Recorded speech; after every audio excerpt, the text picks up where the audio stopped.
दुनिया की तमाम छोटी और बड़ी खबरों के लिए हमारे चैनल को सब्सक्राइब करना न भूलें और बेल का बटन जरूर दबाएं। मैं सहल कुरैशी। इस वक्त हम खड़े हैं अहमदाबाद में और अहमदाबाद की मशहूर यहाँ पर मस्जिद सीदी सैयद की जाली, जिसे जाली वाली मस्जिद भी कहा जाता है। अब देख सकते हैं सन्नाटा छाया हुआ है, रात 11 बज चुके हैं, 11:30 बज रहे हैं और लॉकडाउन की आहट जो लोगों में थी वो अब आ चुका है। पहले जो है वो कर्फ्यू का जो वक्त था रात को 12 बजे से सुबह 6 बजे तक का था, उसके बाद रात 11 बजे से 6 बजे तक का किया गया और अब जो है वो कर्फ्यू का टाइम बढ़ाकर रात 10 बजे से सुबह 6 बजे तक कर्फ्यू रहेगा। आप देख सकते हैं बैरिकेड्स वगैरह लगा दिए गए हैं। आप मेरी दाईं तरफ बाईं तरफ दोनों तरफ देख सकते हैं, पुलिस कर्मी सब खड़े हुए हैं। पूरी चेकिंग यहाँ पर चल रही है क्योंकि जिस तरीके से जैसे जैसे कोरोना के मामले बढ़ रहे हैं उसको लेकर सरकार ये दिखाना चाह रही है कि वो काफ़ी गंभीर है। लेकिन हमने ये भी देखा, क्योंकि पहला लॉकडाउन आप याद करिए, दूसरा लॉकडाउन आप याद करिए, नमस्ते ट्रम्प का कार्यक्रम किया था, खुद कोरोना को बुलाया गया था कि आइए आप भारत में खूब फैलिए। और उसके बाद दूसरे लॉकडाउन में हमने देखा कि जनता परेशान थी, जनता के लिए लॉकडाउन था, लेकिन देश के गृह मंत्री, देश के प्रधानमंत्री हैदराबाद में, तमिलनाडु में हर जगह पर रैलियां कर रहे थे और उसमें ज़बरदस्त भीड़ उमड़ रही थी, ये हमने देखा था। तो ये जो लॉकडाउन वगैरह जो होते हैं ये सिर्फ जनता के लिए होते हैं, ये नेताओं के लिए नहीं होते, उनकी चुनावी रैलियों के लिए नहीं होते हैं, चुनावी सभाओं के लिए नहीं होते हैं। लेकिन अच्छी बात यह है कि गुजरात में गुजरात सरकार ने जो वाइब्रेंट समिट होना था उसे जो है वो रद्द करने का फ़ैसला किया, अच्छा फ़ैसला किया। इसके अलावा अहमदाबाद में फ्लावर शो हुआ करता था, वो फ्लावर शो भी जो है वो रद्द करने का फ़ैसला कर लिया गया और अब जो है वो अहमदाबाद में रात 10 बजे से लेकर सुबह 6 बजे तक का कर्फ्यू रहेगा। हो सकता है इसे और भी बढ़ाया जाए, 10 बजे की जगह 8 बजे भी कर दिया जाए, ये हो सकता है, क्योंकि जिस तरीके से जिस तेज़ी के साथ में कोरोना के मामले बढ़ रहे हैं और मीडिया चैनल जो है वो गोदी मीडिया जिसे कहते हैं वो बड़ा पैनिक बनाने की कोशिश कर रहे हैं, लोगों को डराने की कोशिश कर रहे हैं। हम बार बार ये अपील करते हैं कि डरने की, घबराने की ज़रूरत नहीं है, हमें सावचेती जिसे कहते हैं, हमें ख़बरदार रहना है, हमें इस बात का ध्यान रखना है, हमें किन चीज़ों का ध्यान रखना है, किस तरीके से कोरोना से बचा जाए, किस तरीके से इस सीजनल फ्लू से बचा जाए, इसका हमें ध्यान रखना है।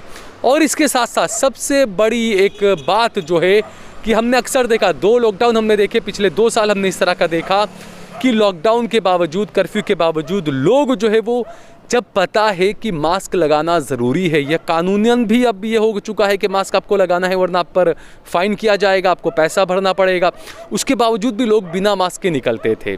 लॉकडाउन होने के बावजूद भी लोग सड़कों पे बाहर निकलते थे और उसके बाद में किस तरीके की हरकतें होती थी ये हम सब ने देखा, क्योंकि पुलिस का काम है अपनी ड्यूटी करना। अगर आपने मास्क नहीं पहना है, बिल्कुल पुलिस आपको रोकेगी, आपको फ़ाइन करेगी, पुलिस का फ़र्ज़ है, ये पुलिस की ड्यूटी है, पुलिस अपना काम करेगी, उसमें कोई रुकावट उसमें कोई पैदा नहीं कर सकता है दोस्तों। तो इस बात का हमें ख्याल रखना है कि जो कानून है, जो नियम जो बनाए गए हैं उसका हमें पालन करना है।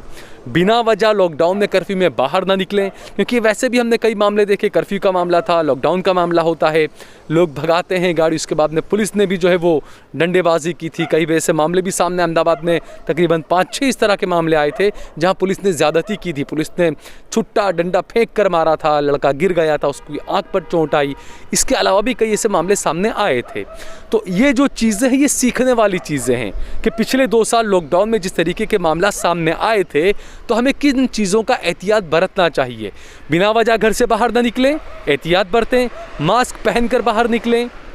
दूसरा, अगर लॉकडाउन है, कर्फ्यू है, तो बिना वजह बाहर निकलने की ज़रूरत नहीं है। जैसा मैंने कहा, पुलिस का काम है, वो अपनी ड्यूटी करेगी। लेकिन यहाँ पर मैं ये भी कहना चाहूँगा कि पुलिस का काम सिर्फ ड्यूटी करना है, लेकिन साथ साथ में पुलिस जो है वो रक्षा के लिए खड़ी रहती है। तो जो रक्षक होते हैं उन्हें रक्षक बनकर ही रहना चाहिए, उन्हें भक्षक नहीं बनना चाहिए। पिछली गलतियों से जनता को भी सीखना चाहिए और पिछली गलतियों से पुलिस वालों को भी सीखना चाहिए कि पुलिस वालों ने भी बाकायदा, जी हाँ मैं कहूँगा कि वो गलतियाँ की थी कि खुले छुट्टे फेंक कर डंडे मारे थे लोगों पर, ज़बरदस्ती पकड़ के लोगों को। एक मामला ये भी आया था कि ट्रिपल सवारी नहीं था लड़का, लेकिन ज़बरदस्ती उसका चालान कर दिया गया कि आप ट्रिपल सवारी थे। वो लड़के ने मुझे कहा कि मैं कसम खाता हूँ मैं ट्रिपल सवारी नहीं था।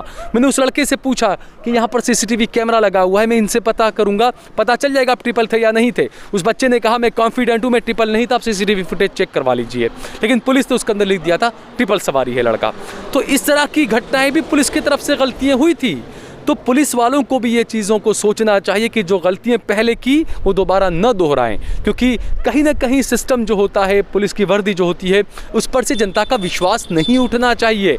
लेकिन इस तरह के जो मामले होते हैं, यकीनन इस पर से सिस्टम से जनता का विश्वास उठ जाता है, पुलिस की वर्दी पर से जनता का विश्वास उठ जाता है, क्योंकि आए दिन कहीं पुलिस वाले शराब के साथ पकड़े जा रहे हैं, कहीं पुलिस वाले एमडी ड्रग्स के साथ पकड़े जा रहे हैं। तो ये तमाम मामले गुजरात में हो रहे हैं, ये कोई उत्तर प्रदेश या बिहार का मामला नहीं है दोस्तों। मैं गुजरात की बात कर रहा हूँ, जो गुजरात मॉडल उसकी बात कर रहा हूँ। तो यहाँ पर जो है मैं इसीलिए कहूँगा कि जनता को भी देखना चाहिए, समझना चाहिए, गलतियों को नहीं दोहराना चाहिए, और पुलिस को भी जो है वो, प्रशासन को भी जो है वो अपनी गलतियों को दोहराना नहीं चाहिए। दूसरा ये मैं दोबारा कहूँगा कि लॉकडाउन, कर्फ्यू जनता के लिए है, चुनाव अपने वक्त पर ही होंगे। रैलियां नेता करते हैं या नहीं करते हैं, अब ये देखने वाली बात होगी।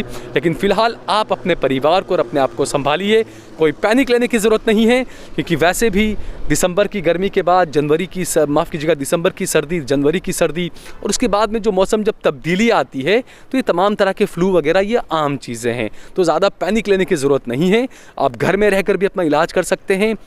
लेकिन हाँ, ये बात ज़रूर है कि ज़रा सा भी आपकी तबीयत ख़राब हो तो आप उसको हल्के में न लें, आप अपना इलाज सही से करें। घबराने की, डरने की ज़रूरत नहीं है।